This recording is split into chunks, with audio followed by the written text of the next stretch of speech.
cevap verme şansım yok. It had all looked so promising for Turkey's centre-left opposition party in the days before Sunday's elections, such as here in Izmir. But looks can be deceptive. Now Muharrem Ince and the Republican People's Party have to work out how they can ever successfully challenge an even more powerful President Recep Tayyip Erdogan and his AK party. En başta söyleyeceğimiz The new regime that takes effect from today onwards is a major danger for Turkey. A single party or a single person becoming the state, and at the same time the executive, legislative and the judiciary, is a problem of existence in itself and will continue to be a major danger for Turkey.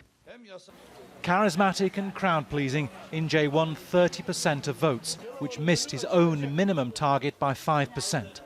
He'd hoped to force a second-round runoff with Erdogan. Muharrem Ince is the only one to have increased the CHP's vote, but he copied Erdogan's one-man rule approach. So he lost potential votes from the AK party voters who'd had enough of that sort of thing. He should have sold himself as part of a team and focused more on the economy.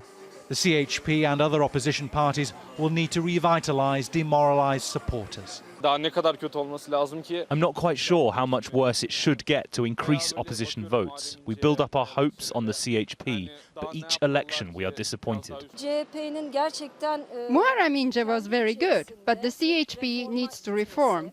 It has to cooperate with other parties and prioritise the national interest. Another challenge for the opposition parties is making their voice heard in a parliament now stripped of much of its power to hold to account a government run by a president with strengthened executive powers. In this election campaign, the opposition mainly tried to persuade voters that Erdogan had been in power too long. They didn't say much about what the alternative looked like. The CHP will say that was because calling early elections gave them little time.